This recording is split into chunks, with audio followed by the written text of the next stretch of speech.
here to my right, to your left, we have Rick and Kate Christensen. And she's still left. She's still out, but she'll be back. You'll know who's sitting by Rick now. Rick is with the J.R. Christensen Company. He's been our past president this year. We appreciate Rick's efforts and thank you.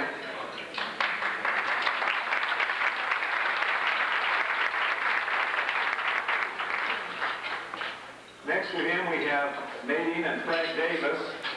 Frank Davis is the president of the Utah Power and Light Company, and we're very pleased to have him with us tonight, and he'll be addressing us and giving away our award presentations this year. We're very grateful that he would come tonight.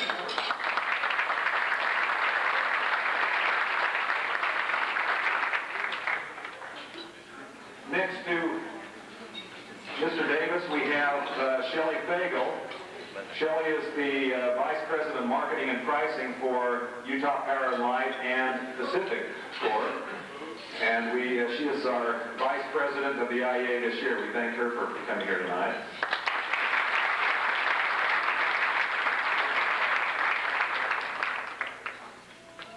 This is, next to me here is Rod Hitt. He is the President-elect, and his wife Nancy. Rod's with Wesco. The President, the Executive Vice President of Wesco, and Rod will be our President of the IEA next year. We're pleased to have him with us.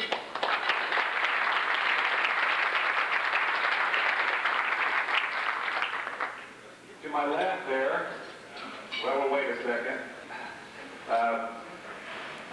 My name is Klaas, and this is my wife. Oh wait, no, that's Klaas. Klaas here behind the video camera. He's the Executive Director of the IEA, for all of you that are interested in that.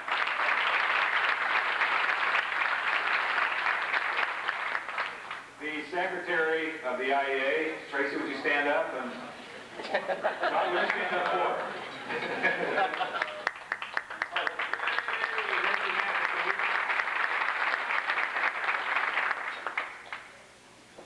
To my left is my wife, Merlin White, and I'm grateful she could come here tonight.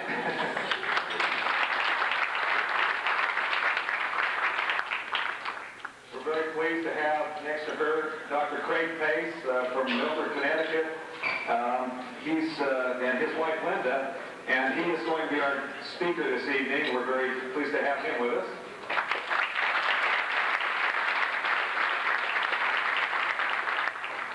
Fresh back from potty break is Don Rowan, our Secretary-elect, and his wife Janice, and we're grateful to have Don here tonight with us too.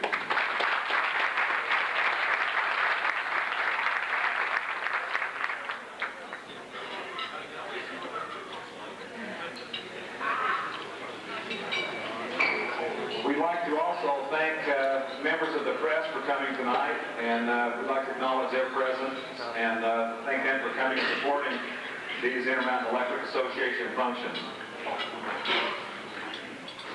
I'd like to introduce tonight Dr. Pace once again of Milford, Connecticut. He's a nationally recognized speaker and provides professional training seminars to businesses all across the United States, using experience and knowledge gained with people in the practice of psychology. He has developed programs in motivation, communication, and creating excellence both for individuals and organizations. He authored the book Effective Parenting for Older Children and Teenagers, Personal Development Programs for Young Adults, and Negotiation, Solving the Stickiest Problems Easily. His list of clients of recent interest to the IEA include Northwest Public Power Association and the Northwest Electric Light and Power Association. We've used Dr. Pace in many of our IEA functions over the last number of years and have always had many requests for him to come back. And he's come all the way from Milford, Connecticut to address us this year, so I present to you Dr. Craig Pace.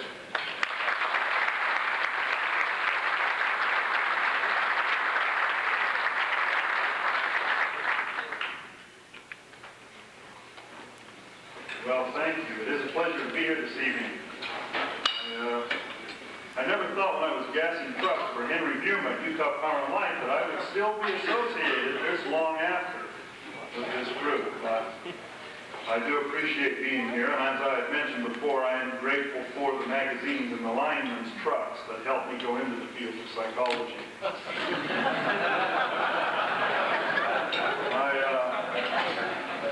I'm not sure why you invited psychologists to speak to you. Don was telling me just before I got up here that the business that's most likely to fail is the restaurant business. And the business that's second most likely to fail is contracting. And that the people who are members of the IEA who have dissolved their businesses because of stresses and whatever have gone into the restaurant business. Maybe that's why you're inviting a psychologist to come and speak with you. People, just for a few minutes this evening, and before we get on with the festivities and party, I've been asked to talk to us about us, and to leave us with a little message of encouragement, some words of cheer, and some words of hope. And I don't mind doing that. I enjoy that. I think that we have to recognize that we as a people, we as a culture, really come from Northern European tradition. Now, I don't care if you're black or yellow or brown, Cajun, Creole, Native American, whatever. This United States culture that we're involved in is a product of values primarily from Northern Europe.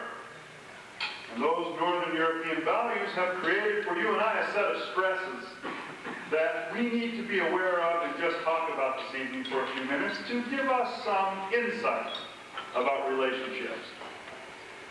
You know, probably the biggest thing I notice in working with human beings is that they are very, very negatively oriented. They are very, very quick and clear to catch what isn't right. And when you think about it, when we came over here, when we started this country, the people who came here really had some strong puritanical bends. And what happened was we developed a system of living with each other in which the main message for relationships is, if I don't say anything to you, you know everything's okay. Then you have to think about that for a minute. But basically, because we come from a background in which it is our job to root sin and evil out of the environment, we think our job is to catch people being bad.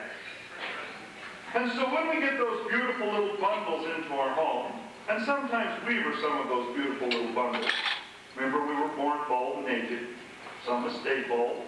But basically, as we started to proceed through our life, people caught us being bad. They thought that was their job. It fit the culture. And if one did not say something to someone who was in error, then one allowed sin and evil to remain in the environment. Which is basically why parents freak out when kids do certain kinds of behaviors that clash with the culture. One time, my 3-year-old boy brought me the deodorant bar out of the urinal at a rest stop and asked me what it was. And it's very, very difficult as a psychologist to keep your cool. Veins stuck out on my neck. You get that real low whisper in your voice as you grab a chubby little forearm and squeeze.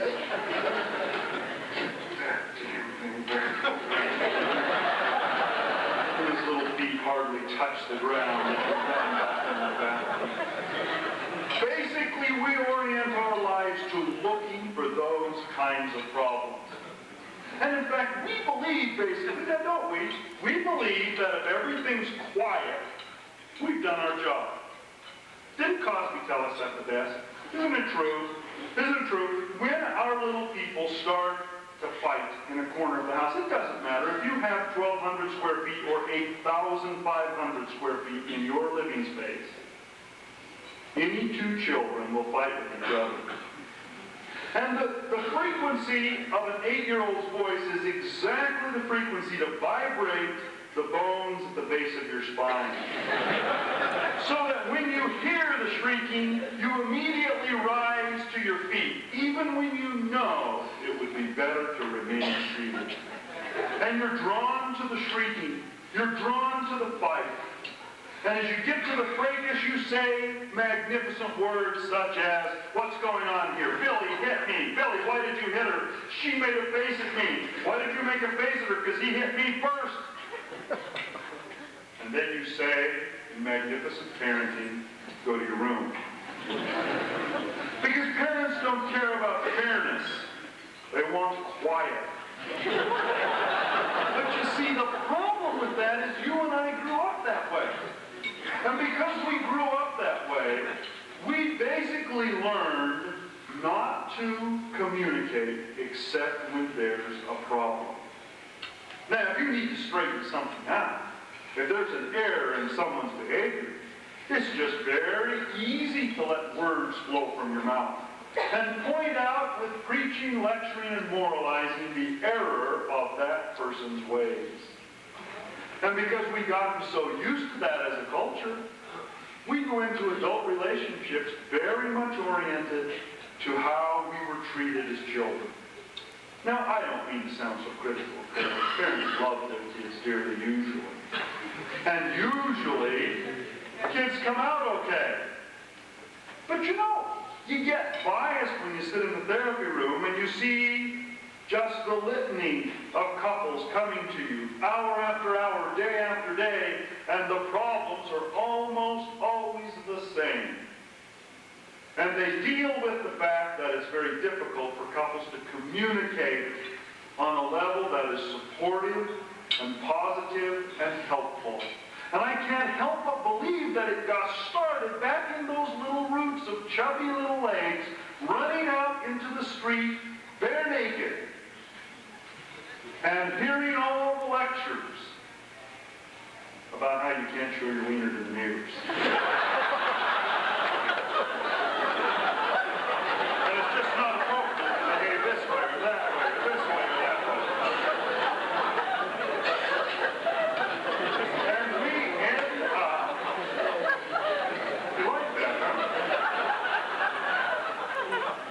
Well, you always know if you're worried about what to talk about, you just have to talk about sex organs and or their function. And you do well. When I was coming here to give this talk this evening, my friends in Salt Lake City, I said, look, tell me some good stories to tell the IEA tonight. I didn't hear any appropriate to tell. What we've got to recognize, people, is that we have the capacity to be happy. We have the capacity in ourselves to live with the license of a higher order of beings, as Thoreau said. But to do that, we have to start by understanding that our basic orientation is to get sin and evil out of the environment. Now, I'm not going to say that that's a terrible, totally inaccurate orientation to life, but I'm going to say that without the other half of it, it's not very helpful in making us happy. We tend to be too negative, too critical, self-critical and other-critical to maintain much joy and happiness. So I thought this evening I would just share with you 8 little rules for being happy. And these little rules for being happy, I want you to take to heart as your responsibility and your opportunity to use. Now, the first one I want to talk about is the ability to say, I need help. I can't do it alone. People that I know from the therapy room who are able to deal with the complexities of this life are able to say, I need help. I can't do it alone. And some of us have a very difficult time doing that because, in fact, we feel that when we ask for help, we're going to get criticized. Now, I talk to your teenagers all the time, and you believe you are listening, but you are not listening. When they come to you and ask for help, they do not say, Mother or Father, I know what you believe about something. Will you listen to me and help me sort this out? They usually sit down at the dining room table and say something like, kids got drunk last night at the party. Now that's the way they say, help me talk about this. But what do you do with the veins sticking out on your neck? And a discussion of killing brain cells, the evil of alcohol, damage to the liver, etc., etc., etc. It's illegal, it's immoral, it's disgusting, it's dangerous, it leads to sex, smoking, drugs. And you could go on and on and on. And so what I'm suggesting is that you and I do not get the habit of saying to people, listen to me, I need some help. Help me sort this out. I'm not able to do this on my own. That's a characteristic of good mental health. It is not good mental health to say, I do not need any help. Because we all do. So that's one. Second one. I'm really hurting, but I know it won't last. I'm really hurting, but I know it won't last. Now, you've heard me say this before, some of you. I'll risk boring you to death to tell the others of you, to remind you who haven't heard this, that we are very, very immediate gratification people. We are very, very spoiled, spontaneous, get it now people. And because of that, because of the desire to have our needs met now, then what we do is we are not very tolerant or accepting of frustration. Disappointment really wipes us out. We're not tough at disappointment, you see. And so when we recognize that if we can say, I am really hurting, but I know it won't last, it's a good mental attitude. It's a good mental attitude. Our expectations are such that we cannot stand our ground against disappointment. Now, John Guido, psychiatrist in Orange County Medical, he's been collecting data on so-called yuppies and dinks. You know what dinks are? Yes, dual income, no kids. We hate them, don't we? They always look good, suntan. Dinks are never bald. And what we notice about yuppies and dinks and, et cetera,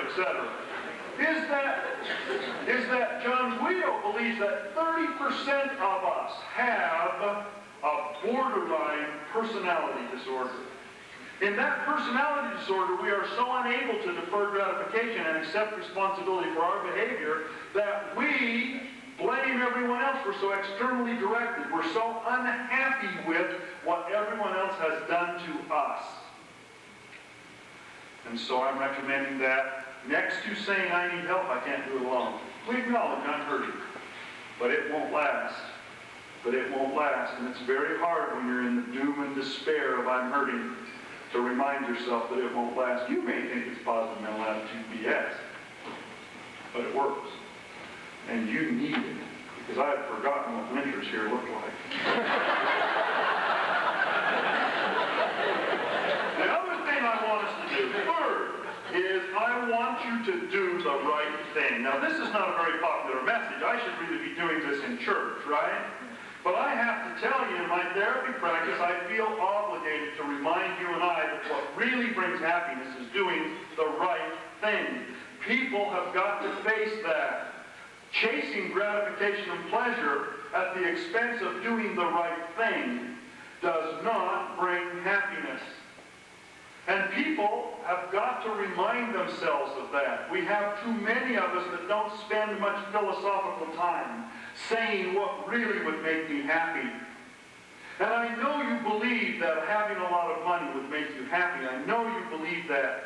And I just have to remind you, if you've heard, that it has very little to do with being happy. Very little to do with being happy. Being happy has much more to do with you feeling like you're doing the right thing with what you believe is the right thing to do. As opposed to pretending that I can do what I want now and I'll repent later.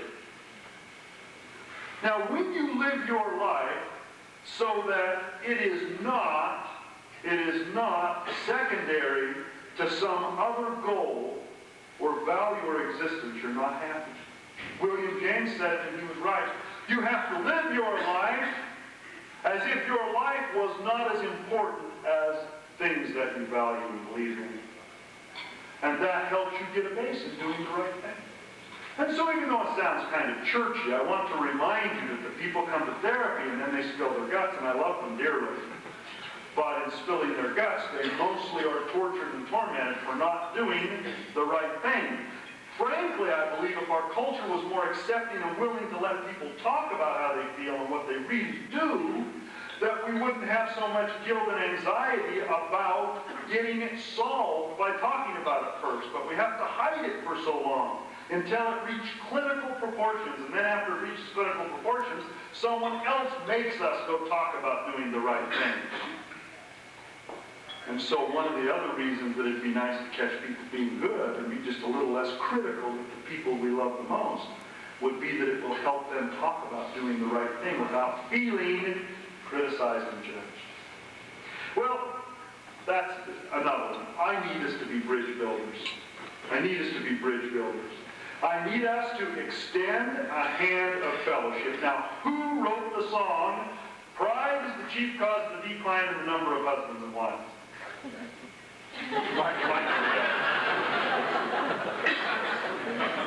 I heard Michael Jackson pose nude in a girl magazine. He did. Well, I was told it looks just like him. Now, people, we've got to understand that being a bridge builder means that we reach out to people, that we try to make it work. What happens is this. When pride gets in the way, what we do is allow it to sever our feelings. And so when we're on our way home, to meet with the person that we want to love, we want to share a life with in a relationship, we get traveling home and make a commitment. We're glad that we're going to see them. And we think about the good things. And we get in a traffic jam, and we start getting irritated because the traffic cuts us off. And if you're like me, you haven't pulled into your driveway in the last 6 years without having to get out and move the big wheel, which is another irritant.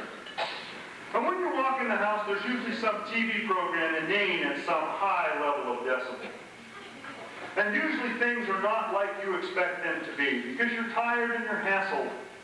And almost always we allow our individual feelings and needs at the time to keep us from being a bridge builder.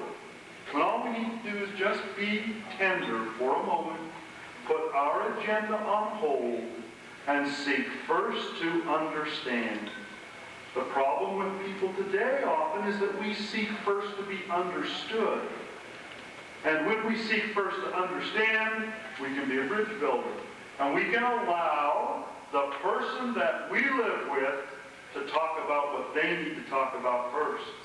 We can extend fellowship to the person we live with, and in doing so allow ourselves to be happier. People that come to therapy who do not extend a hand to build bridges are people who are angry and sullen and unhappy. Revenge is not a way to live. It's not. Revenge is not sweet.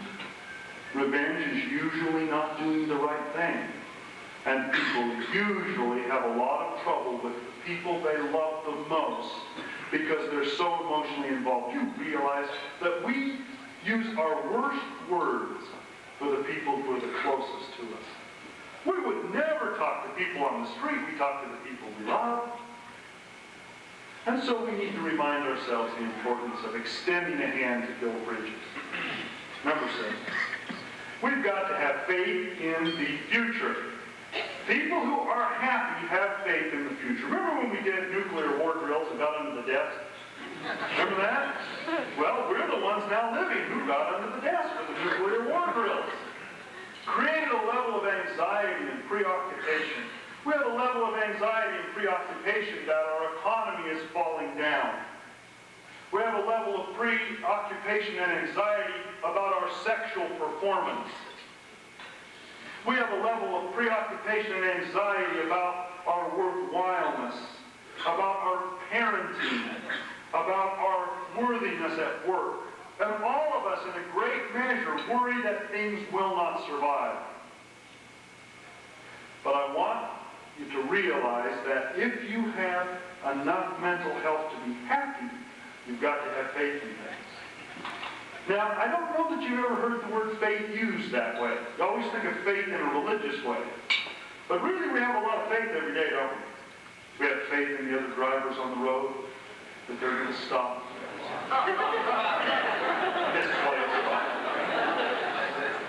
We have faith in those young men who take our daughters on dates. and our daughters who go on those things. We have faith all the time that our people who are entrusted us, well, you have faith in therapists, don't you? Did you remember when Luke Skywalker went into the bar in Star Wars? That's just what it looks like at a convention of psychologists. We really do put our faith and trust in a lot of things. And I want you to know that that makes you happy when you can trust. And when you can have faith that things will continue. Now, you don't need to just be blind. We talked this morning at breakfast about positive pessimism. I kind of like positive pessimism in some ways. But we need to recognize that role of faith. Now, the other thing we need to do is recognize that I can choose to be happy. You really can choose to be happy. I don't know if any of you have read Viktor Frankl's stuff. Viktor Frankl was one of the Jewish men in concentration camp who lost his entire family, including many extended family members. And standing stark naked and starving and thin before men who were mean and vile of heart and spirit at that time in their lives, Viktor Frankl made a commitment to logotherapy, to spirit therapy, when he said, I can choose how I'm going to feel about this. And often we don't even think that. We believe that we have to be miserable if the person that we love is miserable. We have to be only as happy as our most unhappy child. We have to be only as happy as our boss. Only as happy as the economy in Utah. You see? We believe that we are so externally directed and controlled that we can only be as happy as those around us are making us happy. And I'm going to suggest to us tonight, people, that we can choose to be happy. And I know that it sounds like positive mental attitude bunk, but you have to understand that mostly we just practice wallowing in the irritation of not having our gratification, as opposed to spending some time making a commitment to be happy, making a commitment of how we're going to respond in a positive way, because frankly, life is not easy, and things do not go well for everyone. And almost everyone in this room has spent their time in living hell. And unfortunately, many of us in this room have more time in hell because of the stresses and strains of life. But we can choose how we're going to respond at some level of happiness. Now, you know, Saul Bellow, who is a novelist that I love, wrote this novel called The Victim back in 1944. And Bellow was talking about this woman who was the mother-in-law of the the sister-in-law of the central character. And this central character was going to see his brother, who was married to this woman. This woman had been kind of mean to the central figure all of his life. They differed. She was a very proud and missionary, zealous Christian woman. And he was an Orthodox Jewish person. And it had caused friction in the family, which explains why he did not go into the apartment when he went to see her in that Brooklyn flat, but knocked on the door came ajar, and he looked through the door and saw this sister-in-law asleep in a rocker, and remembered his brother was out of town, come all across town, and didn't want to wake the sister-in-law, and proceeded, as Saul Bellow is wont to do, to describe this woman for 25 pages. This is not RoboCop kind of reading. And in between the liver spots on this woman's hand, he described her childhood. And in between the varicose veins in her calves, he described her adolescent years, her first loves, the bittersweet pain of dating in high school. And in between a description of gray hairs and sagging jowls and bowed head, he described her married life, her beliefs, her joys, her hopes, her fears, her failures. And then he finished that passage with the truth for us tonight. And there she sat, as she was, finished forever. We're not done yet. We're not done yet. Mental health means we're not done yet. There are new ways to think, new ways to behave, better ways to discipline. We are not sitting in these chairs as we are, finished forever. So let me leave you with Thoreau's statement again. I learned this by my experiment. If one advances confidently in the direction of his dreams, he meets with a success unexpected in common hours. Old laws are interpreted more liberally. New laws replace old laws. And he begins to live with the license of a higher order of beings. Good luck on that journey.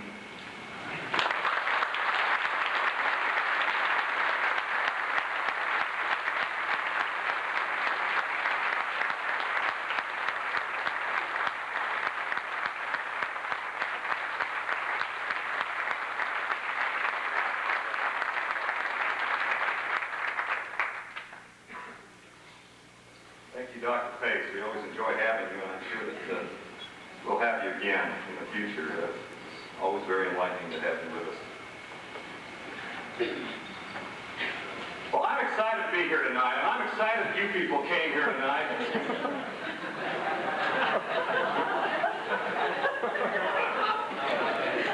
I always wanted to be able to talk like that the whole time. I just can't do it. I find that it's real hard to read and to be excited at the same time. Although there has been an occasion or two.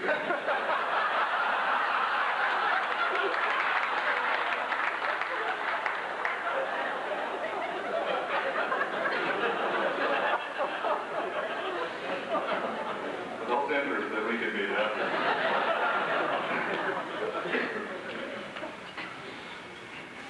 Well, next on the program it says I give my farewell remarks. So I brought my flashlight this year so I could read better. And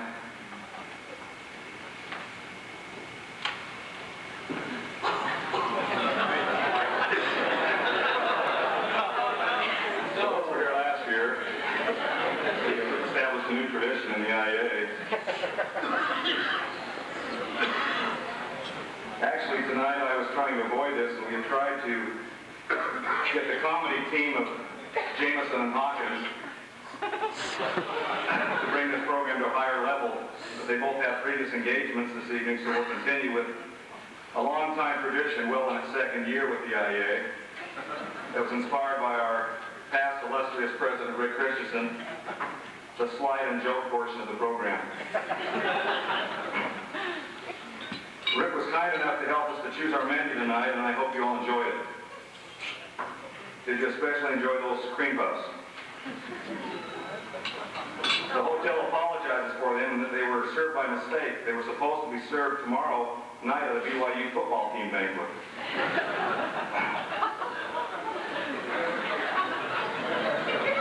Actually, when Rick was asked what he did want for dessert, he and a few of his buddies that he sings with, I caught him in the lobby there. His comment was, ice cream, ice cream, ice cream, ice cream. And by the way, those are not IEA golf trophies they're holding.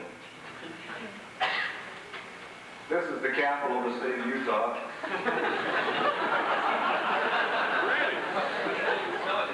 As the president of the IEA, I've had many meetings with the governor in the capital this year.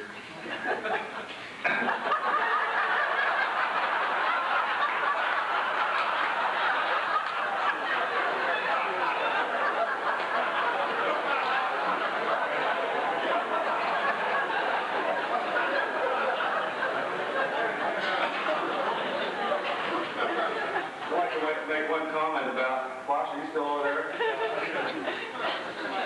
Did you all see how nice Klaas looked in his tuxedo tonight? Can we give him a round of applause?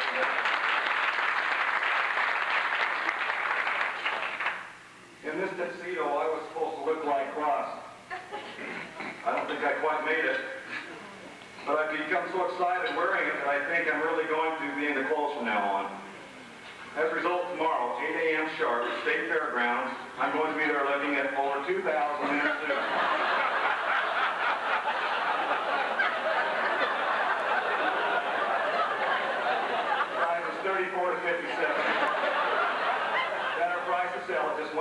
$49.99, 4 3 for $4.50. Klaas was telling me he's heard it's the best sale Salt Lake has ever had. This year has been fun for me. When I first started as president, I was excited and had great energy for the job. I felt like a returned missionary with an Amway franchise.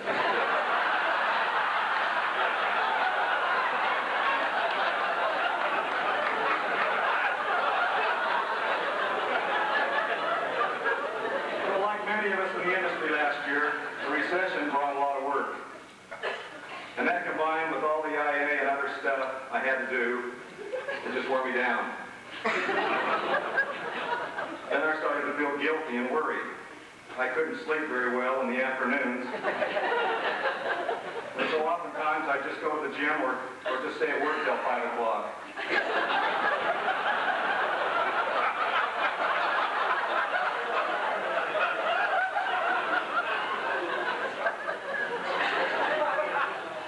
Now that it's nearly over, I can look back and evaluate my performance as IEA president. As all of you know, Rick Christensen was the president last year, and I think everyone would agree that he did a better job than I did. But that's no big deal because a lot of people think that I did a better job than Gordon Gill did back in 1982. But I probably did worse than Bud Silver did in 1983. And I forgot for a minute, Bud wants to be called Clarence from now on. I'm sorry, but I'm sorry, I mean Clarence. I think I did about the same kind of job that Bob Darker did in 1964. Even though he didn't take second in the racquetball tournament like I did in 1987.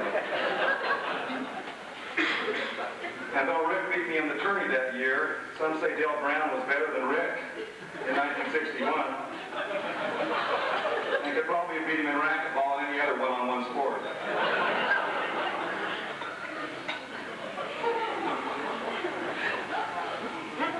Excuse me, I get emotional when I see Dale.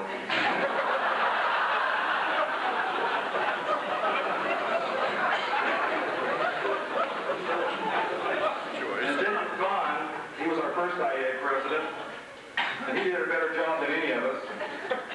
That was back in 1920, as he worked for Capital Electric Company. Capital didn't have a lot of work back then, though, and we've got a lot of work at my company this year.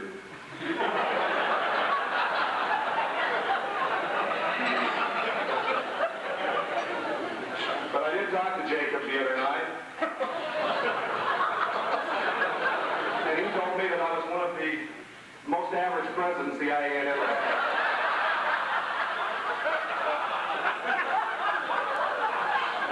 I'll take that as a compliment from Jacob anytime. And it's hard to judge Ron McMillan at all, and that he did spend more time than any of the past presidents in the IEA or the IEA offices. It's just that most of it was working with Tracy and his video camera.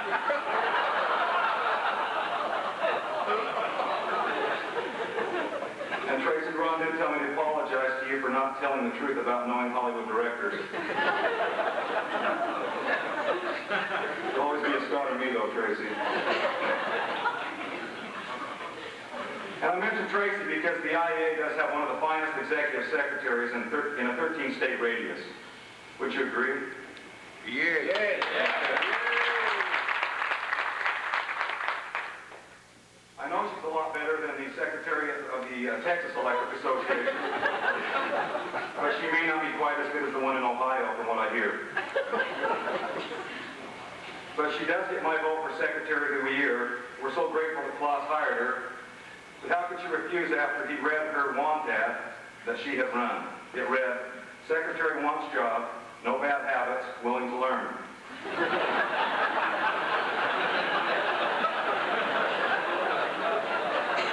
And you all know Klaas, how could you resist such an offer? And Tracy is here with her good husband and buddy Todd, who we all know and love, and we'd like to thank for putting up with all the extra things that Tracy's had to do for the IEA. But he has come and been by our side to most of all these functions. Yes, he's been there for the golf tournaments, the parties, Lagoon Day, the St. George outings. In fact, the only things he's missed is the motor control seminar at the trade tech. Bless you, God, and Klaas, thanks once again for hiring Tracy. And speaking of Klaas, we thank you for being a great executive director. Do we hear it for Klaas?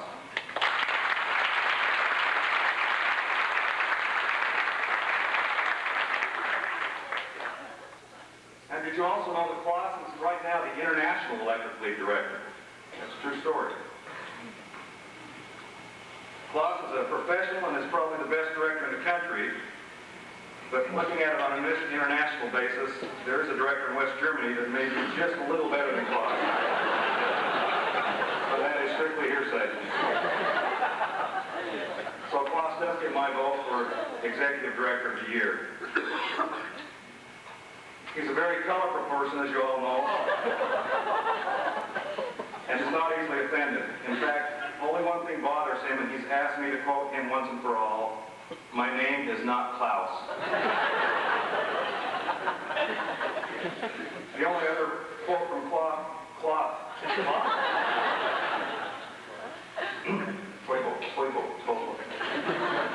The only other quote from Klaas worth repeating makes a lot of sense now that I know him better, and that is, "There comes a time in every man's life, and I've had plenty of them."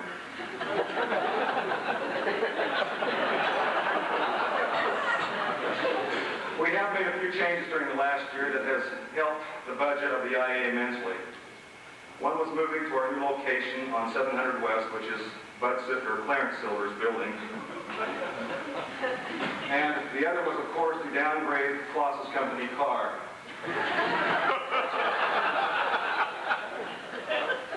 We are reviewing the latter decision in that there have been some minor side effects which have created some problems as Klaas has been dating.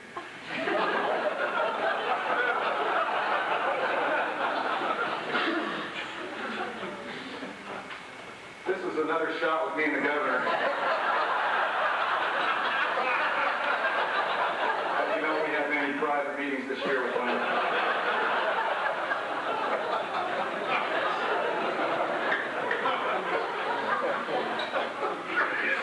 At this time, I'd like to take advantage of my position to introduce you to the Mom of the Year, and that's my mom, Helen White, who's down here at this table, right here.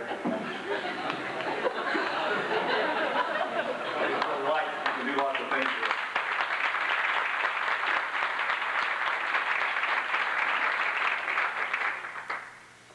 I'm going to make it go white again. She's the woman that always told me, don't talk to strangers, be home at midnight, don't play with your... Tracy, you play with your food. Look but don't touch. And wait till your father gets home. She's the one that I told you about last year that wanted me to grow up, and here's a repeat, to be just like Dad. Whoops.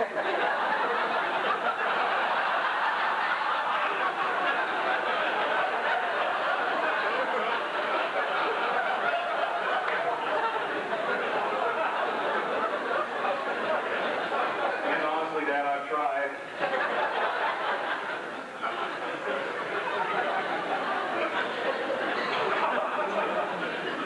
And speaking of Dad, he finally did come home after a year and a half in Switzerland. And I realized once again that I am a lot like my dad. He's right here, Dad. Say hello to everybody.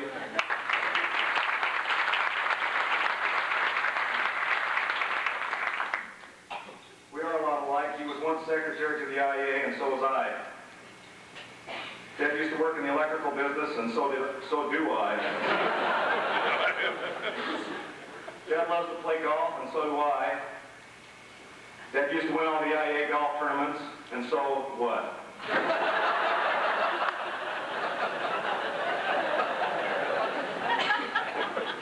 Now all the Miller boys win all of them.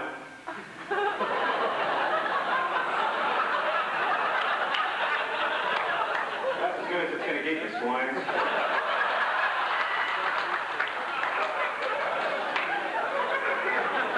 They're trying to ruin my life.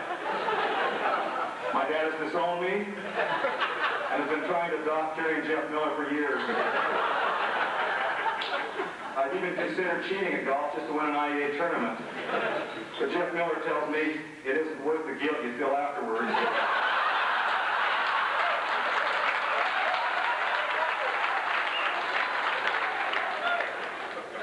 And soon it just gets to be a bad habit.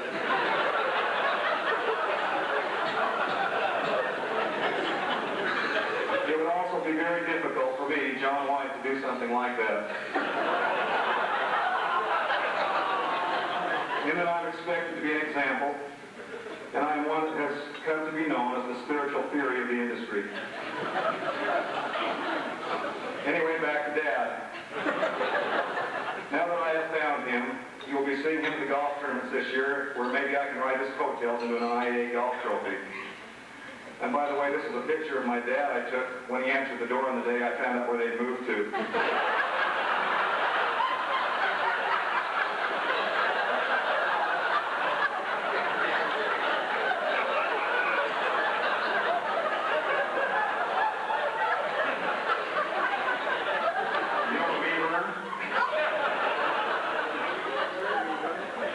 I think you can all see why he gets my vote as Dad of the Year.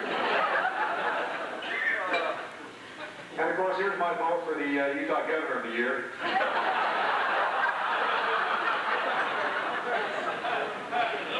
I've had many private meetings with him as an Oxford young man.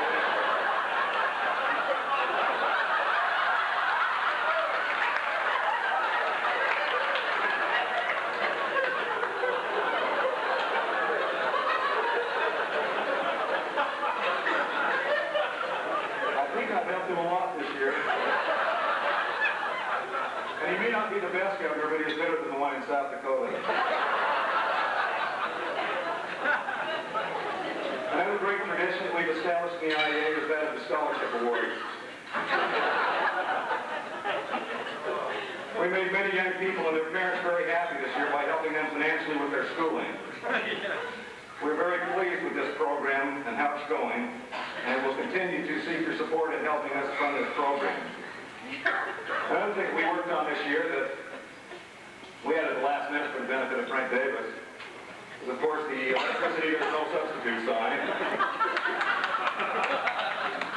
There's really nothing funny about that sign. The only thing that was interesting to me is we had two of them up. One of them, of course, was this one just about 29 south. The other one was on 6 south as you got off. And it says, you can see in the white background there, that it talks about appliances and electric heat.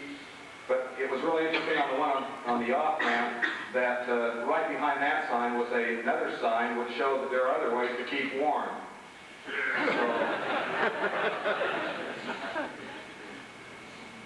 But anyway, we worked in this program in conjunction with Utah Power and Light. It's been very successful. Not this one, the other one.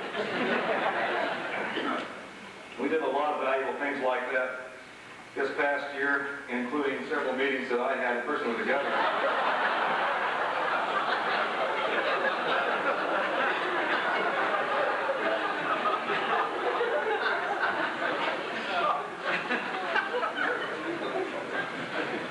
Now, many of you may ask, what does an ex-IEA president do with all the extra time that he used to dedicate to the IEA?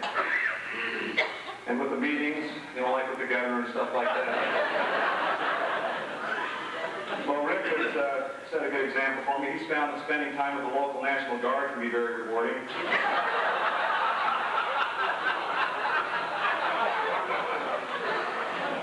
And I have found that I can fill my time very productively in the sports arena. And even see the Jazz play for free.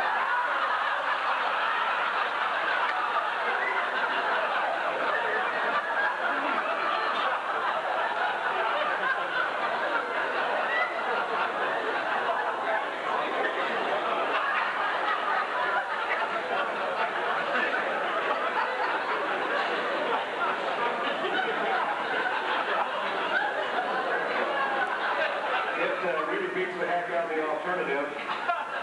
And that was going back to the last association I was over. It was depressing and my attitude was constantly slipping. Until I, of course, met Dr. Pace. And now for the part of the program Klaas has been waiting for like a long year. The time that I turn the keys of the office over to my friend, and Hitt.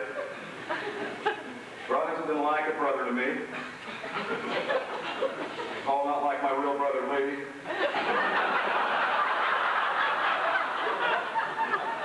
Or to my other brothers, Paul and Rich and Dave. Or, even like a soul brother or anything like that, But just kind of like a good brother. One time, that I had to let Rod go to the governor with me. The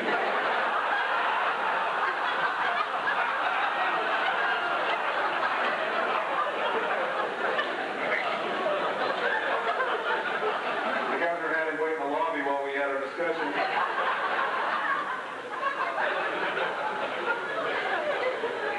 But I've always liked to take Rod with me everywhere I go. And Rod has always greeted me with open arms. And always quick to counsel me. Well, maybe he wasn't like a brother, maybe he was like a cousin. Like a distant cousin, like the ones that live in Spain that you never know about unless you do your genealogy. But Rod did beat me out to the new IEA tradition, and that is, of course, the one of the new IEA poster child. I was very proud of Rod for this. And now, of course, if Klaas, you can turn the lights up. We'll have the traditional ceremonious passing of the gravel. I wanted to make this memorable for Rod, so I placed some special gravel in a cup that was loaned to me in 1966 by the A&W on 900 West in Rose Park. This has been a special... What? The gavel, Tom.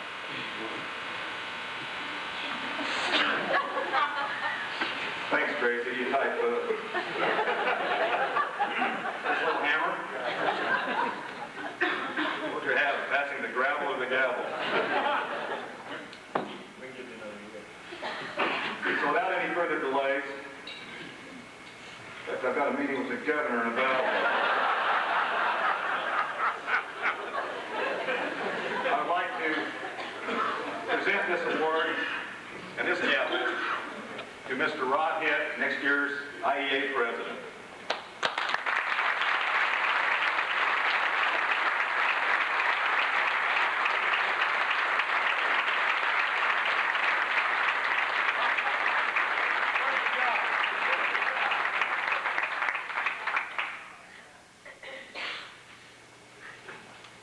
This takes a while. Yeah, your partner here, so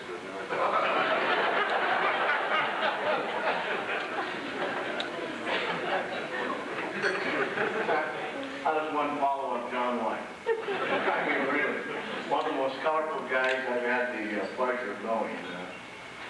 John has really been an inspiration to the IEA. He's been a real spark plug for us.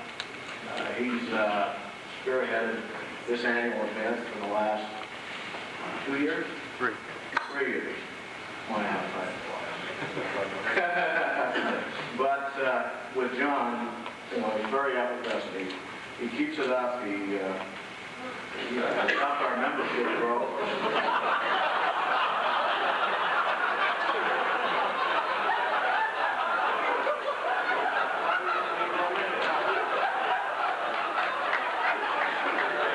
It's one of the things we talked about earlier.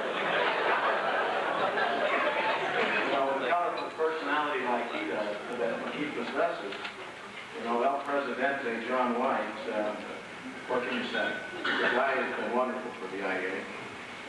I had one real problem with John. I haven't had, he hasn't disappointed me once in the 3 years that we've been associated. But I stopped by the IEA office the other day and, how do you say it, Klaas? Klaas brought me what you'd picked out for your going away gift. Frankly, it was my first act as the new El Presidente to veto your choice. I mean, here's one of the most colorful guys we've ever had occupy the podium. And he chooses some draft, off the wall piece by Hart, Schaff, and Marx. So I went out, and I didn't really have the time to do it because I've got other things to do. But I went to work for you, and I have brought you something that fits your colorful personality.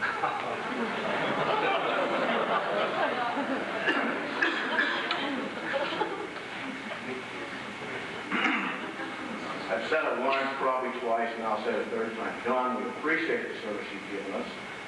We appreciate your efforts.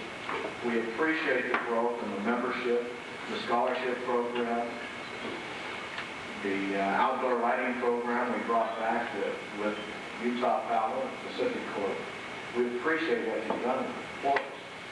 And that pink tie will set this off well.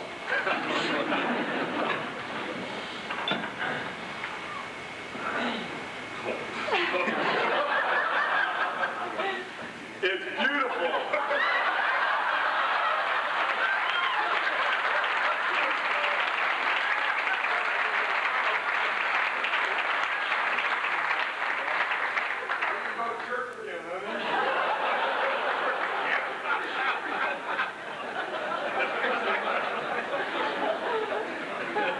He's just not a drab kind of guy. John, I've said it, he's really been a treasure for this association. And again, I'll say I don't know how you follow in his shoes. We're going to look in this coming year to further the scholarship program, to further the community awareness of who and what the IEA is.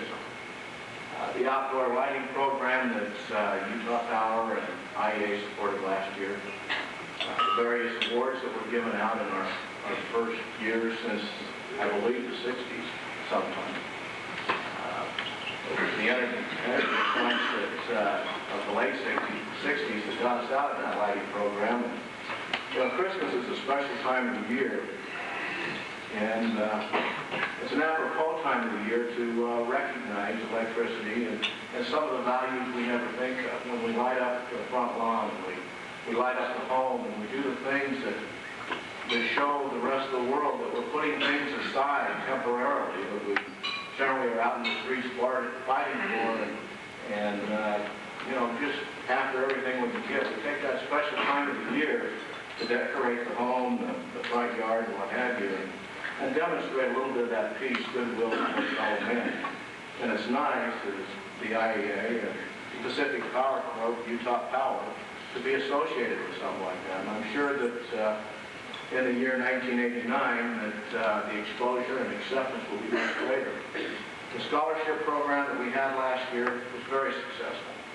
And through your efforts, your various donations, your pledges that have been asked for through the year, the things we do with the golf tournament, we've got additional events planned for this year that we haven't done in the past, to raise those funds to pass back to these young individuals that really face an arduous task in the upcoming years to claim what we may have claimed as their parents and what have you.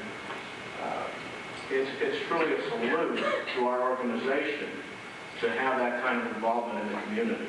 And I do believe that each and every one of us benefit from this scholarship program. Frank Davis, we look forward to our work with you in the upcoming future. The recent merger with Pacific Corp and Utah Power, I believe, will benefit us all.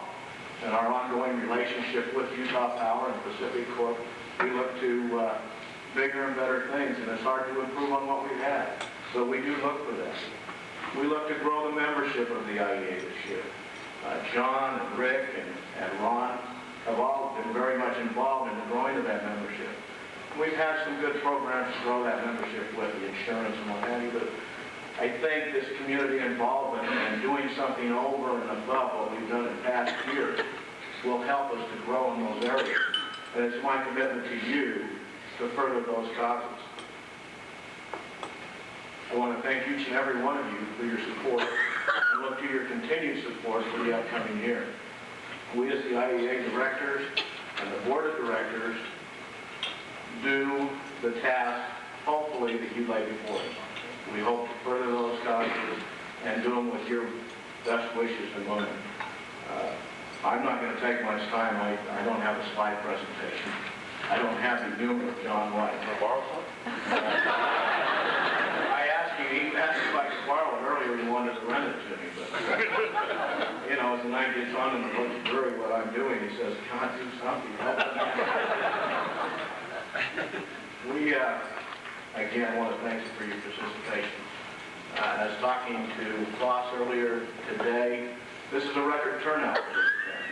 I think the hotel has gone out of their way to make this a nice event. It's terrific surroundings, the food was great, and we've got a big part of this meeting to carry on with. Again, I want to thank you for your support and look forward to working with each and every one. Thank you.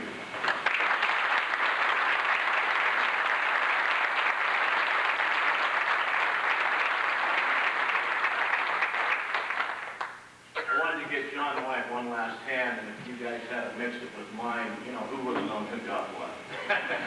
So besides the coat, John receives an award for his past performances as president. Again, we appreciate you, John, and we look forward to your efforts as past president.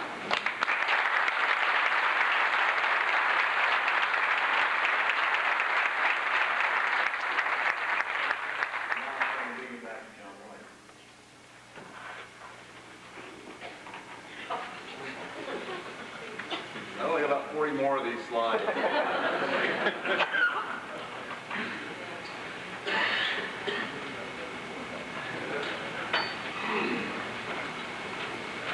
Next, Tracy.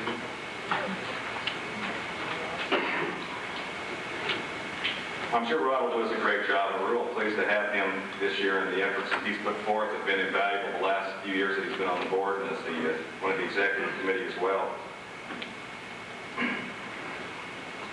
We'd like to now turn a few moments over, just a couple here, for our newly traditional auction of the trip to Hawaii for the Scholarship Fund by past President Rick Christensen.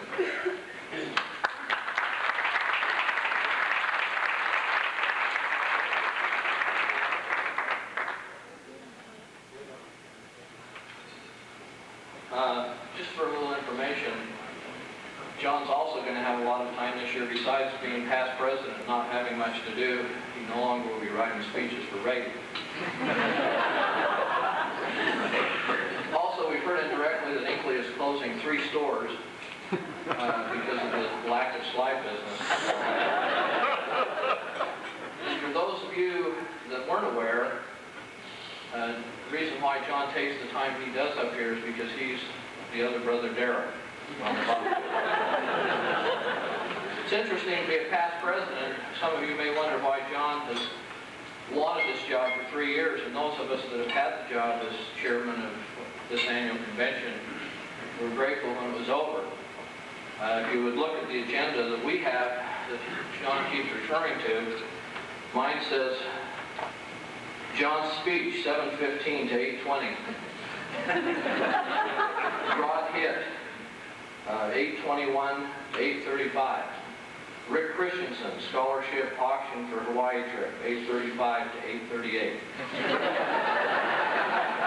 That's about it. You can always tell when the annual convention comes along because John, about a month ago, started showing up to the Deseret Gym to play racquetball in the morning again. The tournament's coming too. All seriousness aside, they're all left out. I received a note today before we begin the auction. It was unsigned, but it was a bid to officially beginning the auction for the scholarship fund. It was an offer from a member of the IEA, I presume, for $5,000 for one ticket if we could find one woman that would pay 10 for the other ticket. But I recognize John's writing. Berlin said absolutely not. So if there's any openings, which there isn't, your offer's not going to be taken. We would like Scholarship Committee last year gave a number of scholarships. Tonight we're fortunate enough to have one of those recipients here, who's here not particularly representing the scholarship group, but more to support his mother. She receives an award tonight. But I'd like Scott Dolly to stand up if he would, please. I told him he was going to give a speech and he said he had it.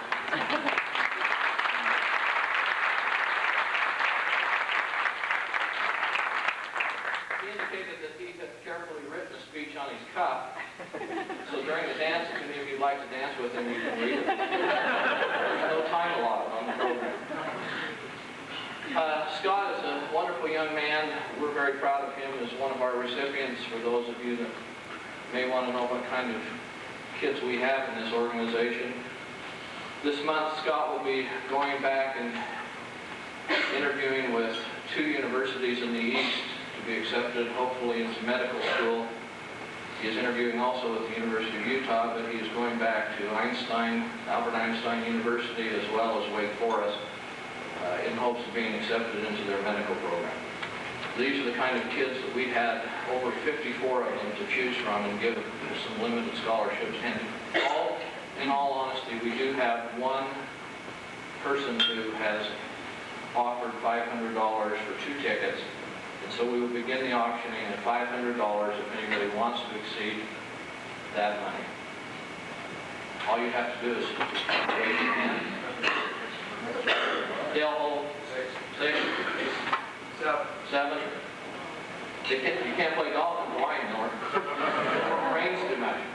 700. 1,000. Dale, that's what you offered last year. You can let an employee. Are you going to let an employee out? Have you seen the trophy Dale's going to get? 13. He beat himself. Next. What? 15. Where's he going to work next week, Dale? Ask Mark Taylor. Where's Mark? 16. You paid too much. 2,000. Beautiful. We are now over $10,000 this year with that $2,000 bid for scholarship fund this year. Anybody want to go higher? 2,000 going once, twice.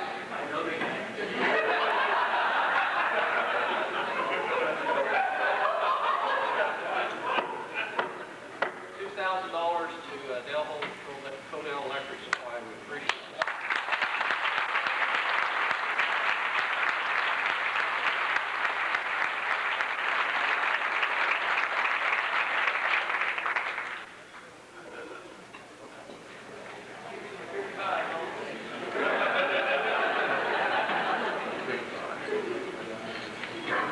Probably go out and buy some more. We'll take yours. Yeah, we'll take yours. That's great. We appreciate it, Dale, and aloha.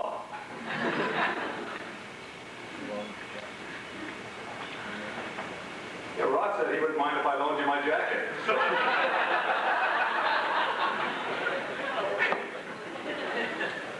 Anybody want to go surfing?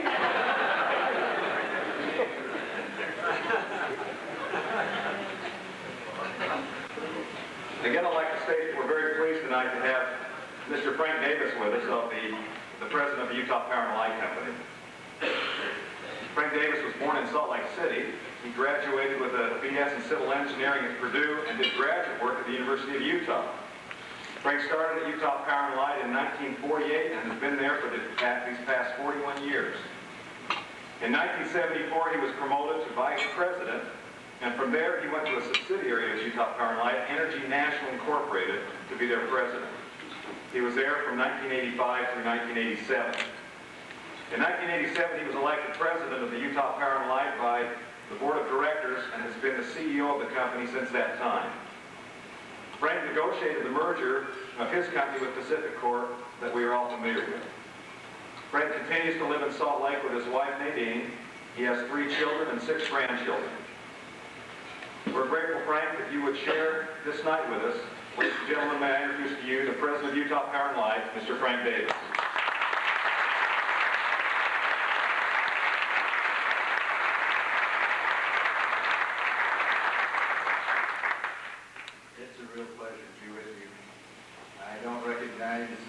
too many, and I'm ashamed to say that. Good to see you again, though, Bud, and some of the employees of Utah Fire and Light Company. It is a privilege to be with you. I was so grateful that you only asked me to say a few words. You have been entertained and instructed this evening, and I've enjoyed it along with you. Thank heavens I've got a meeting with the governor.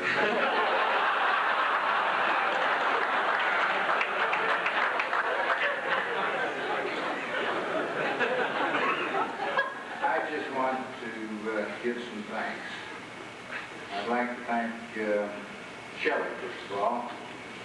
Shelley, as you may know, was mentioned here tonight, has been promoted to Vice President of Marketing, Pricing of both the Utah Power and Light Company and Pacific Power and Light Company.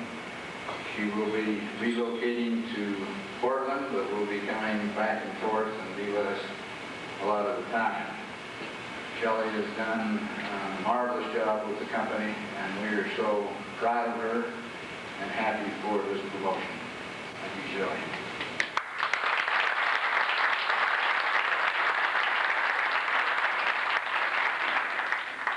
We only have a few of our employees here this evening, but at every occasion that I have, I want to express my thanks to you. We've had a remarkable year, 1988, the last 2 years. As far as I know, 1988 was the most successful year this company has had. And it's due to an amazing amount of innovation and work by our employees. And I want you to know how appreciative I am of that. Now to this organization. I understand that this was formed, as was mentioned, in 1920. I think there were only 3 companies at that time. Now you have, I believe, about 350 companies in your organization, in our organization. And I want to sincerely thank each of you for your partnership with Utah Fire and Light Company. I believe that that partnership has been certainly valuable to us as a company, and I hope it has been valuable to you. Now we're about only 3 major goals as we move forward with Utah Fire and Light Company. And at least one of those goals, we believe, is one that you can help us in. The first goal is to reduce our costs. This has been done in a remarkable way over the last few years. It has, however, not gone far enough, and of course this was the reason for the merger, because we are going to reduce our costs. We are going to be competitive in this industry, and the industry is changing. And we'll do what we have to do to see that that happens. The second thing is that we are going to improve our service to all our customers. We are committed to that we are going to be good neighbors. We are going to help our customers because without their support we will not exist. The third thing is that we are going to put resources and all of our efforts in economic development and growth. And that includes marketing. So that this service area that we hope we will continue to serve will grow and prosper. And that is the area that we need your help. I believe that together we here in Utah, business, industry, government, can make Utah grow and prosper. But it needs all of our effort. There's tremendous competition out there as there is in your business, as in our business, with our best effort, working together as partners, we will succeed. Dr. Pace, we're not done yet. We simply are going to succeed. The state is going to grow, and your business and our business is going to go along with it. That's all I really have to say. Thank you for allowing me to be with you, and good luck to you in all your businesses. Thank you very much. Movies and other video products to some 1,200 plus dealers throughout Utah, Idaho, Wyoming, Nevada, and New Mexico. Their customers include virtually any business who either rents or sells movies. They are a branch of one of the 10 largest video companies in the U.S. of A, with other offices in Oklahoma City, Oklahoma, Dallas, and San Antonio, Texas. Stephanie Rick presents video number 9.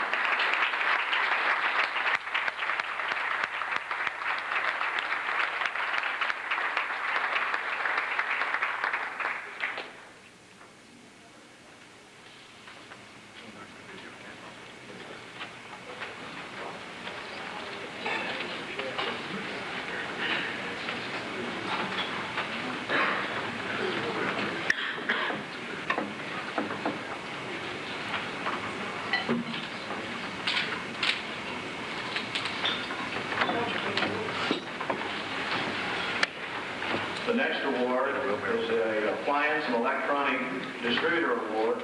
It goes to the Best Inside Support Person, Shannon Cordova. Shannon got her start in distribution business in 1973 with Wells Distributing. She consistently moved up in the company until 1984 when Wells closed their doors. Shannon went on to work for Ryan Distributing from 1984 to 1985. Shannon is currently employed by Wesco Distributing as a Director of Inside Sales. Shannon Cordova.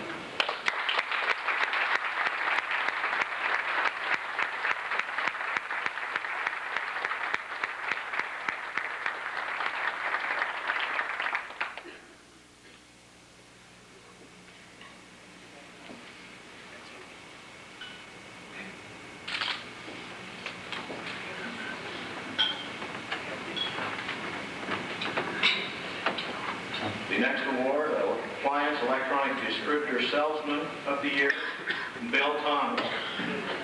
Bill D. Thomas was born and raised in Salt Lake City, Utah. He attended city schools and the University of Utah. He married Donna Wood, and they have 4 children. Bill worked for 10 years for Utah, American Oil, Utah and American Oil Company. 22 years ago, he started his career in the appliance business and has both retail and wholesale experience. Bill and his family have lived in Salt Lake City, Logan, Utah, Boise, Idaho, and now reside in Fruit Heights in Davis County.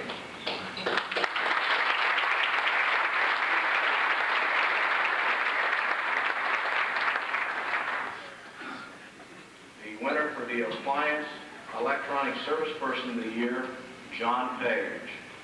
John Page is a Salt Lake City native. He graduated from Olympus High in 1969. He spent a tour with the U.S. Marine Corps directly after his high school graduation, and then had the opportunity of moving to the U.S. Army, where he received his electrical and refrigeration training.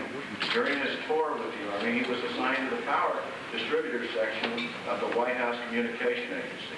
Returning to Salt Lake, he worked for a short time at Hanson Service. In 1981, he started Classic Service with his partner, Brent Ferry.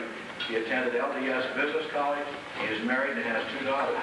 He is active in the church and scouting organizations. John Payne.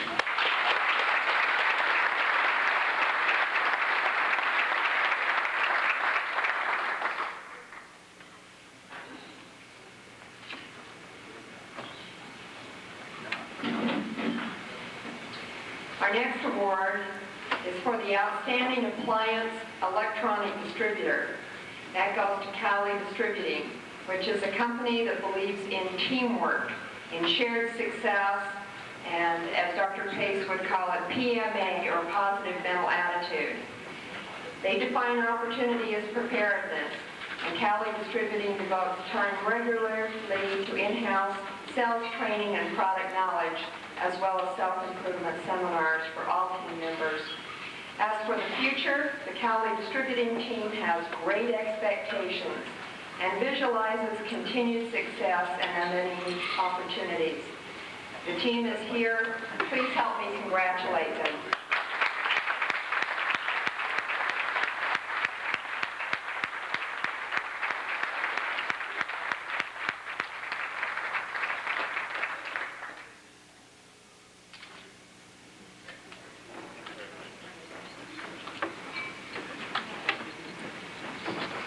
Our next award is for the Outstanding Appliance Electronic Distributor Manager. Rod Hitt, our own newly elected president, is also the Executive Vice President and General Manager for Westco Distributing Company. He helped form Westco in 1986, building on the reputation of Jewish Distributing Company. Rod started in the distributing business working for his father, who was in wholesale distribution in Ogden, Utah. In 1970, Rod left the Ogden area to join Colette's Furniture. He left Colette to start Action TV for Ferris Colette. Ferris sold Action TV, and Rod re-entered the wholesale market with Jewish Distributing. Rod is married to Nancy, and I might say that's probably his better half, and has 2 great children. He's an avid golfer and fisherman. Rod, congratulations.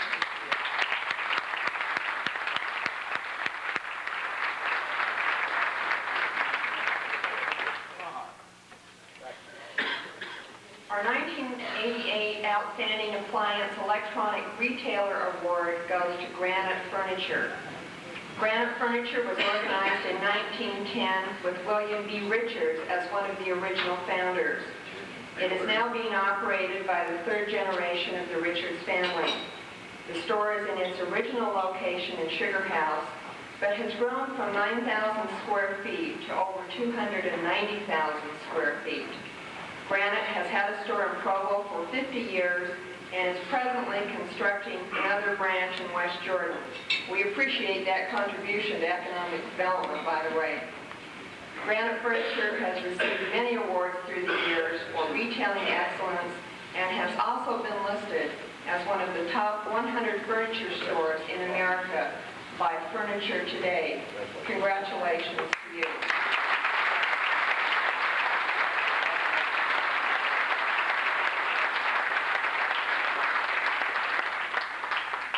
I'd also like to recognize the efforts of Granite Furniture in our recently completed Christmas lighting contest where Granite Furniture gave the grand prize gift. We thank you for that effort.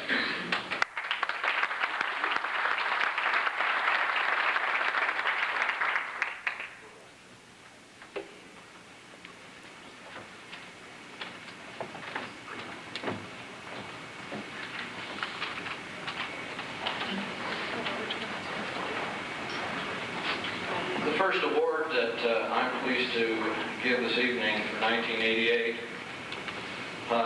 is to the Outstanding Electrical Engineer of the Year. The award is given to Bob Becker of Becker Nielsen Engineering, or Becker Nielsen Associates now.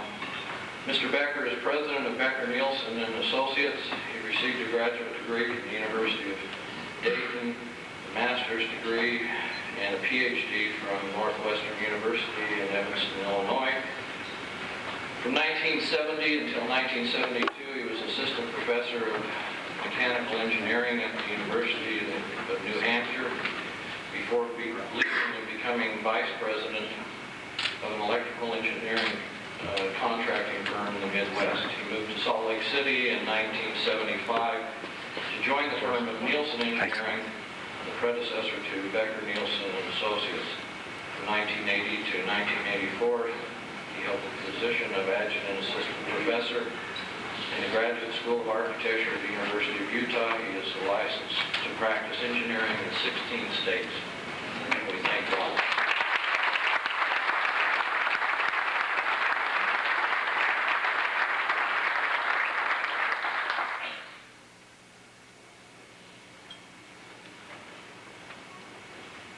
come everybody else's were in order? The Outstanding Utility Person of the Year is Kent Stewart. Kent was born and raised in Salt Lake City, started working for Utah Power and Light as a warehouseman in April of 1960.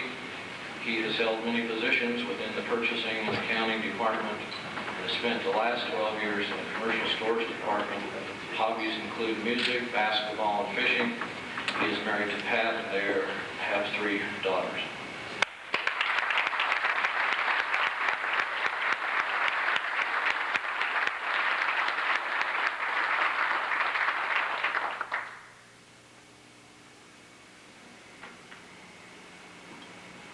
I know you're on here, Don McLeod.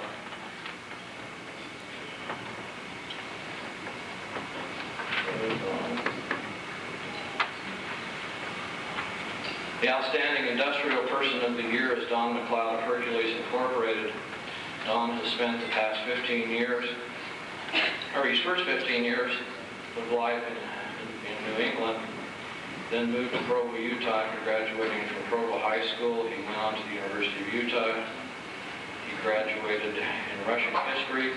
Wesco offered him a job in the electrical industry, and after spending 4 years there, he developed an understanding and knowledge of the electrical industry, and he went on to become an electrical buyer at Hercules.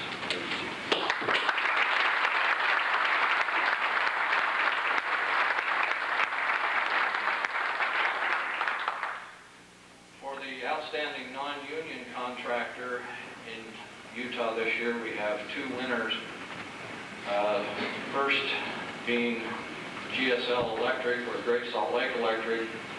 Guy Moore is president of Great Salt Lake Electric Incorporated, established in 1980 with 3 employees, and now has grown to nearly 100. He was born in Leola, Utah in 1939. He started in his electrical career in 1959 as an apprentice, and has worked in about every capacity and in about every field in the electrical construction business. GSL Electric has offices in Salt Lake City, Utah, and in Las Vegas, Nevada. Guy has 4 great loves in life: his family, his church, work, and fishing. Thank you, guys.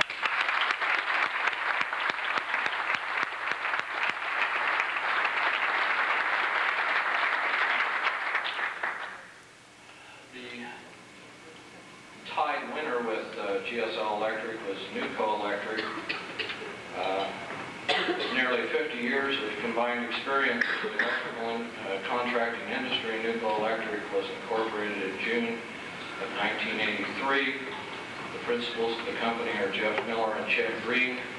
Nuco does all type of electrical work and considers service and quality workmanship 2 of the most important assets Nuco specializes in design, build, industrial, commercial electrical construction.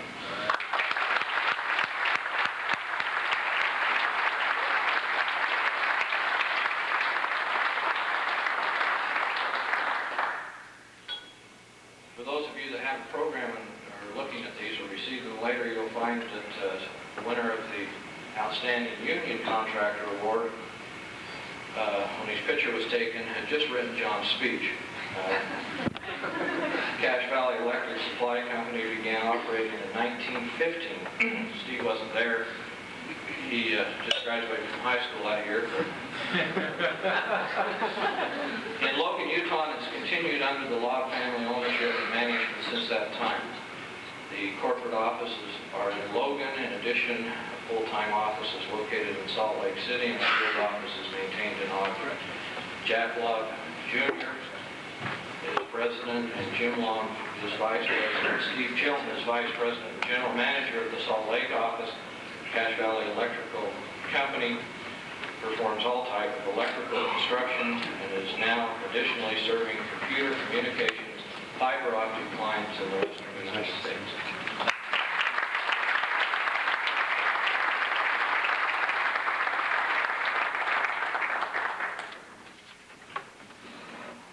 I have the proud honor of awarding 3 awards with 4 people. The first award is for the Outstanding Manufacturer's Rep of the Year. It was a tie, and first we'll announce Linda Copeland here with Associated Reps. She's a Utah native, Linda is. She began a career back in 1971. She worked 8 years for Poline Distributing, which was purchased by Impact Electric during that time. She also worked for Debenham. With both distributors, she was the first woman in their inside sales departments.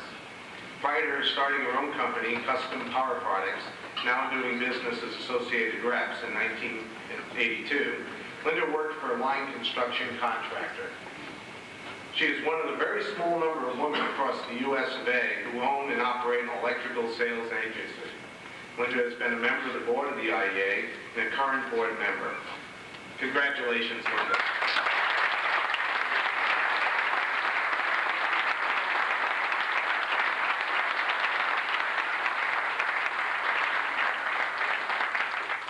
Also tied with the dead heat for that award was our past president, John White. John, a member of Ray Walker Company, attended Utah State University and the University of Utah. Began working in the electrical industry in 1971 at Westinghouse Electric Supply here in Salt Lake City. He was transferred to Wesco and Pocatello in 1974 as an outside salesman calling on southeastern Idaho. In 1976, John went to work as a manager of Intermountain Lighting and Supply in Salt Lake City. In 1978, he left the distributor world and became a manufacturer's rep working for Lyle Williams Company. In 1982, he went to work for Bruce Emmett Company, which he remains, though the name has been changed to the Ray Walker Company. Congratulations, John.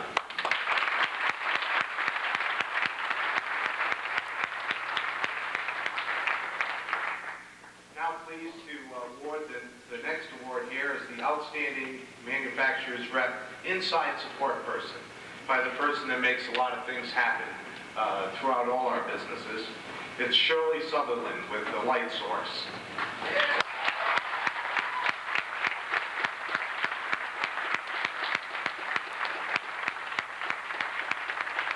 Shirley grew up in Provo, Utah. After her marriage, she moved to Denver, Colorado, where she worked for Midwest Oil. Between raising 3 children, she attended the University of Utah, was a buyer for the company's stores, and assistant to the vice president of a large holding company handling public relations, travel, and import business of antiques. She began in the industry 11 years ago with DMA Lighting.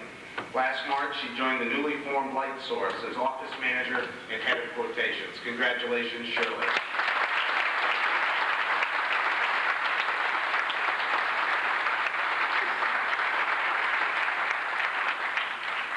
But not least for me, certainly, but outstanding factory person, Dennis Hales with Greenleaf Textile.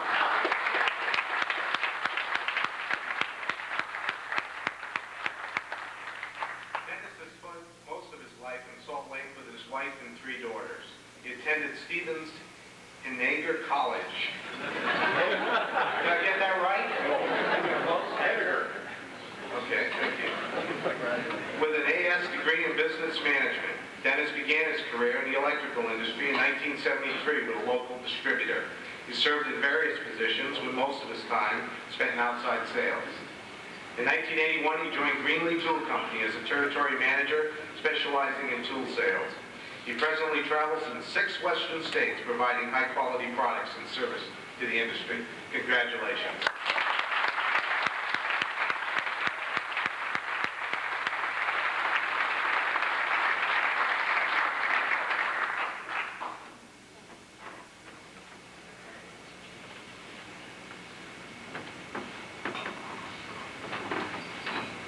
Next award we have is for the Outstanding Electrical Distributor Inside Support Person.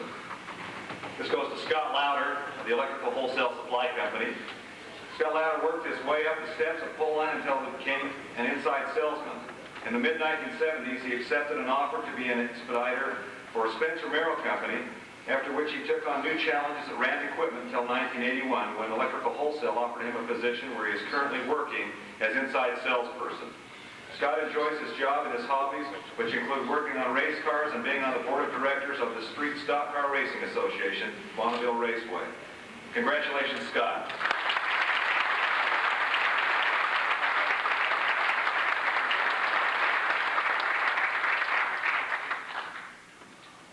Our next award is for Outstanding Electrical Distributor Outside Salesperson.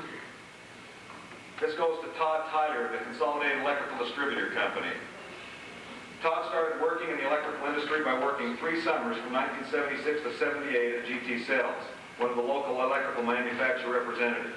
In May of 1979, he started full-time with GT Sales and worked there until December of 1980 before starting with CD as a truck driver. With CD, he moved through the warehouse, counter, and inside sales before starting in outside sales in September of 1984. Congratulations, Todd Tyler.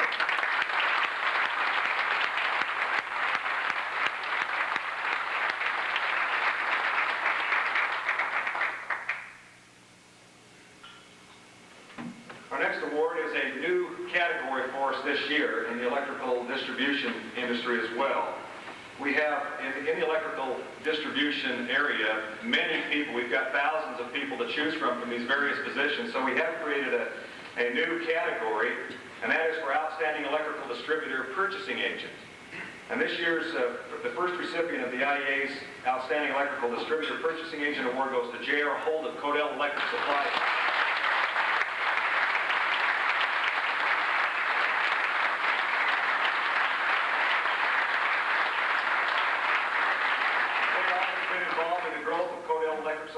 Since its incorporation on October 15, 1975. He attended Utah Technical College for 2.5 years and LGS Business College. He has been a member of the Salt Lake Community College Electrical Department Advisory Board for 5 years. J.R. has received extensive training in his profession of purchasing and inventory management. He is dedicated to bringing professionalism to his industry through continued education and taking action on issues that need attention and change. His hobbies include cabinet making, woodworking, water skiing, and boating at Lake Powell. Congratulations, J.R. Holt.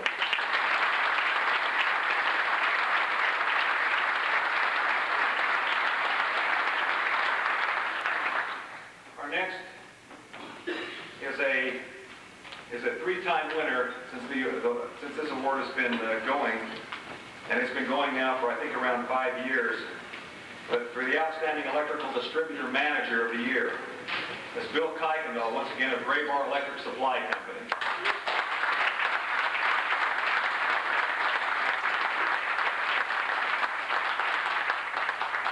Bill was a graduate of California State University, Fullerton, with BA Business Management. From 73 to 77, he worked at Gray Bar Los Angeles as an industrial salesman. From 77 to 80, he worked at Gray Bar Los Angeles as a manager of export sales to Asia.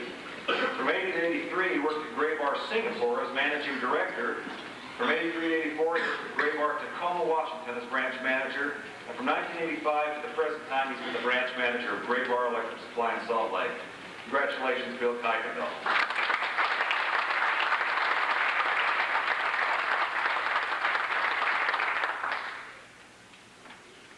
Our final award is the Outstanding Electrical Distributor Award. And again, this is also the last 3 years since this award's been given. And this goes once again to Codell Electric Supply Company in Salt Lake City.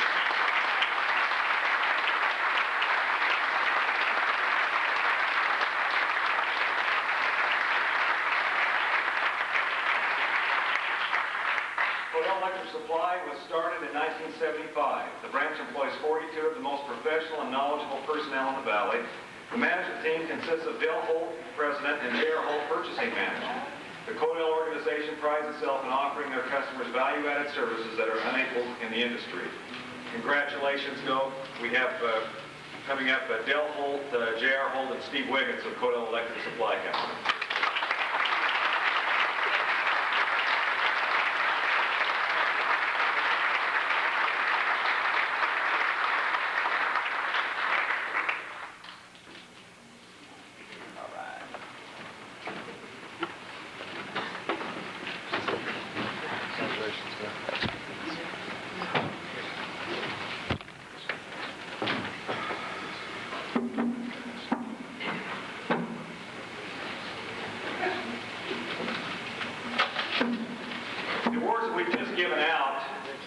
We've been doing this for 5 years. The last 4 of the years, we have been doing it by way of a consensus vote of the members of the Intermountain Electric Association and also some invited parties that are included utility, industrial, contractor, distributor, manufacturer rep, factory rep.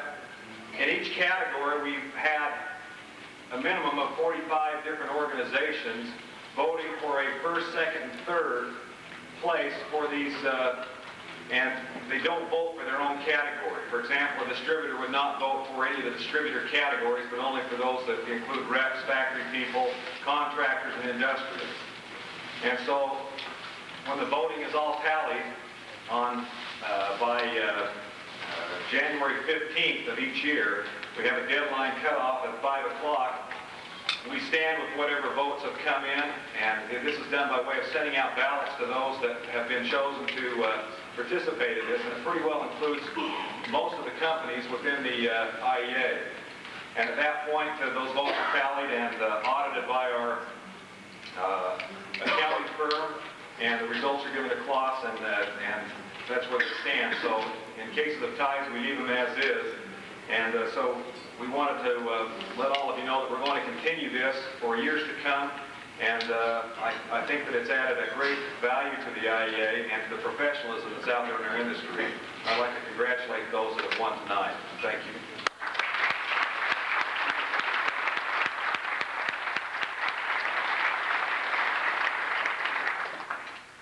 Two of the awards that we give are awards that are not voted upon by the general populace of the IEA, but are awards that are given as they are looked at by the executive committee.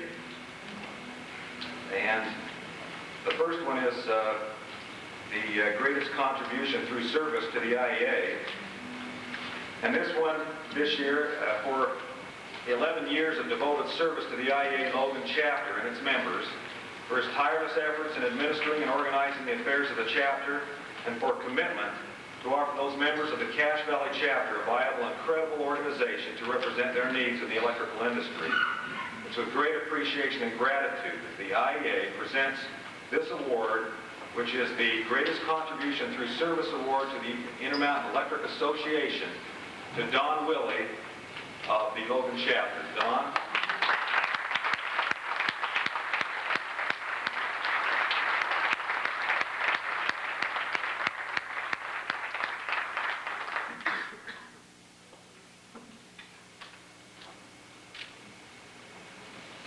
Don has served this organization so well, and we're very pleased to give him this award. He has deserved it for many years. He's been the backbone of that organization for a long time.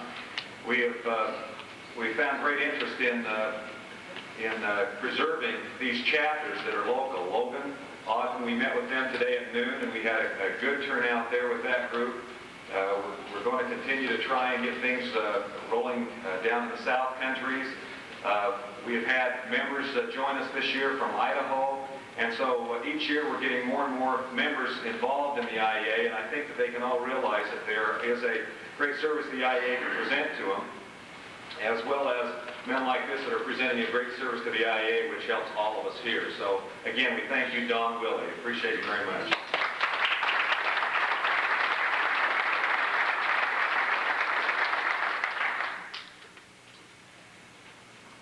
The second award that we give every year that has come about is called the President's D. Lamar Holt Memorial Service to the industry. This is a Service to the Industry Award that has been given out.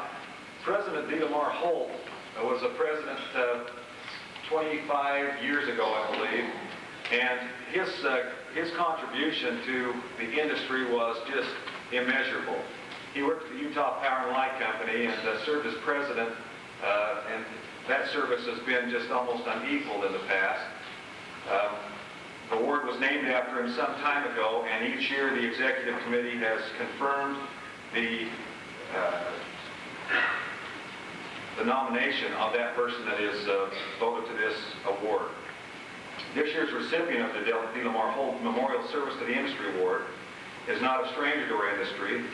He's been at it for 20, 25 years. He has shown that you can mix business with service to the community, employees, and the industry. He has shared by way of electrical supply donations to the Ronald McDonald House, Up for Santa, needy families, a fitness program for his employees, substantial donations to the IEA Scholarship Fund, committee service in the IEA, the NAED, and the YET. He has a voice that has been heard nationally on issues that have needed to be addressed by our industry. He serves the industry vigorously and also finds time for coaching and youth programs and service to his family. This award is given in recognition of an individual within the electrical industry that has given of their talents and means in an extraordinary way by not only serving their industry but the community as a whole, for going above and beyond all expectations for the purpose of bettering the community and industry in which they live and work. Dale Holt has been selected as the 1988-89 award recipient. Dale has exemplified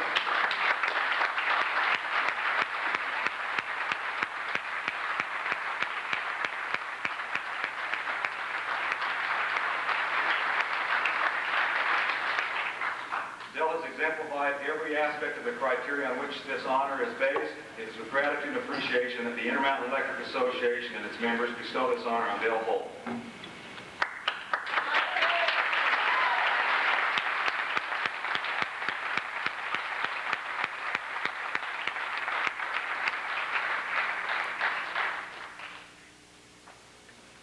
Well, that's our awards for this evening. We congratulate those once again. We appreciate your attendance. This is your association. We are proud to have each and every one of you. We have been pleased to sell this out tonight. Next year we'll need a little bigger room, hopefully. We've been over 300 this evening, and we had thought that we'd end up with somewhere around 250, and so each year it's getting larger and larger, and we appreciate your attendance. We want to invite each one of you to stay and enjoy the live band Wind River. And we want to also let you know that the bar will be open until 11 o'clock. And again, thanks for coming, and we'll see you at some of the events this summer. Thank you.